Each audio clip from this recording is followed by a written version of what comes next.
నిన్నే అంటున్నారు అసలు ఏంటిది ఆ ప్రభాకర్ గురూజీతో నేను మాట్లాడతాను అది ఇది అని చెప్పని మీడియా వాళ్ళకి ఫోన్ చేసి నన్ను లైవ్లోకి తీసుకోండి ఆ ప్రభాకర్కి ఫోన్ కలిపి అని చెప్పని మాట్లాడారు. నేనేమన్నాను అన్న కాంట్రవర్సీకి నేను వెళ్ళట్లేదు, ఓకే మీరు మర్చిపోమన్నారు మర్చిపోతాను, మళ్ళీ మీరు అదే వీడియోలు పెట్టి అదే విషయం మీద కాంట్రవర్సీకి వెళ్తా అంటే నాకు అసలు నిజం చెప్తున్నా వెళ్ళిపోతా అన్న, లేదు నువ్వు నన్ను వదిలేసేయి అని చెప్పని అన్నా. అంటే ఒక కేర్ టేకర్లా పెట్టారు నన్ను విష్ణుని. ఇప్పుడు ఎవరికి అర్థం కాని విషయం ఏంటంటే ఇప్పుడు మరుసటి రోజు మీ అమ్మ నాన్న వచ్చారు మీ దగ్గరికి విజయవాడ వెళ్ళి కూడా మీ అమ్మ నాన్నకి మీరు అక్కడికి వచ్చిన విషయం వాళ్ళకి కూడా కమ్యూనికేషన్ లేదు, చెప్పలేదు వాళ్ళు మీ అమ్మ ఇంకా అన్ని వేలో ఉందనుకుంటున్నారు. హైదరాబాద్లో ఉన్నాం 2 రోజులు పట్టింది, రేపు వస్తాము రాత్రి వస్తామని చెప్పుకుంటూ వచ్చారు. విజయవాడలోనే ఉన్నామని చెప్పలే మా పేరెంట్స్కి కూడా. నెక్స్ట్ ఇంటర్వ్యూ ఇచ్చాం కదా, అప్పుడు ఇంటర్వ్యూకి పిలిపించారు. మరి ఇదంతా ఎవరు చెప్పారు? ఏదో బిగ్ టీవీ వాళ్ళు బెదిరించారు, బిగ్ టీవీ వాళ్ళు ఏదో మా మీద వ్యతిరేకంగా చేస్తున్నారు. ఇంకా తెలిసిందే కదా ఈ విష్ణు మాటలే ఇన్ఫ్లుయెన్స్ అయిపోయి మాట్లాడుతున్నారు అని చెప్పాను కదా, ఏది చెప్తే అది మాట్లాడుతున్నారు. అంటే ఏదో ఇప్పుడు మా డాడీకి హెల్త్ బాగుందండి, బ్రెయిన్ స్ట్రోక్, తనకి నిమిషానికి టెన్షన్ వచ్చేస్తుంది కదా, వెంటనే ఏదైనా క్వశ్చన్ అడిగినాక టెన్షన్ వచ్చేది. ఆయన మాట తీరు కూడా సరిగ్గా లేదు. ఇప్పుడు మమ్మీ అంటారా, మమ్మీకి కొంచెం మాట్లాడడం తెలియదు. సో అలాగా ఇది పాయింట్ ఆఫ్ చేసుకొని విష్ణు అన్నీ తెలుసుకొని వీళ్ళకి ఇలా మాట్లాడండి, ఇలా అయితే ఇలా జరుగుతుంది, మీ పిల్ల మీకు దక్కుతుంది అని చెప్పని వాళ్ళ చేత మాట్లాడించారు అంతే. ఇష్టం లేదు అంటే ఇప్పుడు నేను ఇంకా వచ్చాను కాబట్టి కరాఖండ్కి చెప్పేస్తాను, నాకు లేడీ అఘోరికి పెళ్ళయింది. తను నాకు తాళి కట్టింది. ఫస్ట్ తాళి కట్టింది ఎక్కడ అంటే బెజవాడ కనకదుర్గమ్మ తల్లి టెంపుల్ ఉంది కదా, ఆ టెంపుల్ దగ్గర తాళి కట్టింది. బ్రహ్మముహూర్తానికి వెళ్ళి దర్శనం చేసుకున్నాము, అంతా ఓకే బాగానే ఉంది. ఇంటికి వచ్చిన తర్వాత మా అమ్మ నాన్న ముందు కూడా సెకండ్ విష్ణు ముందు కూడా కట్టింది. తాళి అని చెప్పలేదు, ఒక తాయిత్తు అని చెప్పని ఓపెన్ అప్ అయిపోతుంది, నేను నిజం చెప్పేస్తాను. తాయిత్తు అని చెప్పని కట్టింది. తర్వాత సరదాగా నన్ను కూడా పెళ్లి చేసుకోవచ్చు కదా, నాకు కూడా కట్టొచ్చు కదా అని విష్ణు అంటే కట్టింది. అంటే పసుపు కొమ్మ అయ్యేసేం కట్టలేదు, నార్మల్ తాడి కట్టింది అంతే. దానికి విష్ణు నన్ను కూడా పెళ్లి చేసుకుంది అని చెప్పని అంటున్నాడు. సో అయితే ఇక్కడ మ్యాటర్ ఏంటంటే తను వెళ్ళిపోయింది, తాళి కట్టించుకున్నాము, పెళ్ళి అయిపోయింది, మాకు వెళ్ళిపోయింది. ఒక వారం మాకు మళ్ళీ వచ్చింది. వస్తే ఏం చేసిందంటే చెన్నై నుంచి నాకు ఒక గోల్డ్ చైన్ కొనుక్కొచ్చింది. చిన్నవి 2 మంగళసూత్రాలు, ఒక గోల్డ్ చైన్ కొనుక్కొచ్చింది. అది మా ఫ్యామిలీ అందరి ముందే చైన్ మెల్ల వేసింది. మా అన్నయ్య, మా నాన్న, మా అమ్మ ముగ్గురు ఉన్నారు, చైన్ మెల్ల వేసింది.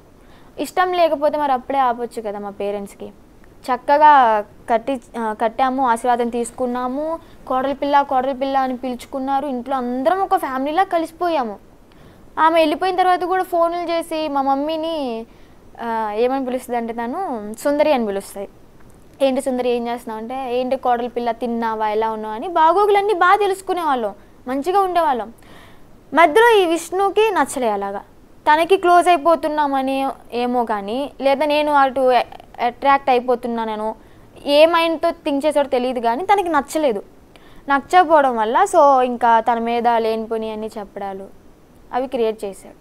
మా మమ్మీ వాళ్ళకి బ్యాడ్గా చెప్పడం, లేదంటే మా మమ్మీ వాళ్ళకి ఇష్టమే, వాళ్ళ ముందే కదా నేను తాళి కట్టించుకుంది. వీడియోస్ కూడా ఉండాలి, మరి ఆమె దగ్గర ఉండాలి, ఉన్నాయో లేవో తెలీదు. అంటే మీరు ఇష్టపూర్వకంగానే అఘోరిని పెళ్లి చేసుకున్నారా? అవును. అంటే ఏంటి అంటే మీరు అనుకోవచ్చు ఒక అబ్బాయిని పెళ్లి చేసుకుంటే మంచి లైఫ్ ఉంటుంది కదా అని. నేనేంటంటే తన జెన్యూనిటీ నాకు నచ్చింది. తన అమ్మాయా అబ్బాయా అదర్సా అని నేను ఎప్పుడు థింక్ చేయలే. జెన్యూనిటీగా ఉంటే చాలు, నాకు ఒక తోడు ఉంటే చాలు. పిల్లలు అంటారా ఏదో ఒక అనాథాశ్రమంలో తెచ్చుకుని పెంచుకోవచ్చు, వాళ్ళకి లైఫ్ ఇచ్చినట్టే అవుతుంది.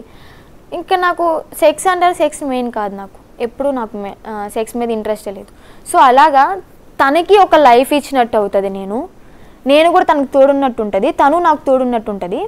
ఓకే మేమిద్దరం మనస్ఫూర్తిగా మా మనసులు కలిసాయి, మనస్ఫూర్తిగా ఇష్టపడ్డాము, పెళ్లి చేసుకున్నాము. వీళ్ళకి తెలుసు ఆల్రెడీ, అందరికీ మా ఫ్యామిలీ అందరికీ తెలుసు, విష్ణుకు కూడా తెలుసు. కానీ ఇక్కడ వచ్చింది ఏంటంటే ఒక అబ్బాయితో లేచిపోయినా కానీ మేము అనుకునే వాళ్ళం కాదు, నువ్వు అటు ఇటు కానోడితో ఎలాగ వెళ్తావు అని చెప్పనంటే, మరి ఇంట్లో తాళి కట్టినప్పుడు మీరేం చేశారంటే దానికి ఆన్సర్ లేదు మా వాళ్ళ దగ్గర. అది కరెక్టే కదా, ఆన్సర్ లేదు. సో అలాగ తన్ని ఇష్టపడడం అయ్యింది. తనతో పాటు సహజీవనం చేయడానికి ఇప్పుడు నేను మేజర్ని, ఎవరినైనా ఇష్టపడవచ్చు, అమ్మాయిని ఇష్టపడవచ్చు, అబ్బాయిని అలాగ ఇష్టపడవచ్చు, పెళ్లి చేసుకోవచ్చు, సహజీవనం చేసే హక్కు నాకుంది, నాకు ఇష్టమైన వాళ్ళతో ఉండడం. అలాగే అందుకే నేను ఇక్కడ మేజర్ అనే పదం వాడాను. దాన్ని పట్టుకొని విష్ణు ఎగతాళి చేస్తూ నువ్వు మేజర్ కదా అని 100 సార్లు నా చెవు దగ్గరే మాట్లాడాడు అనమాట.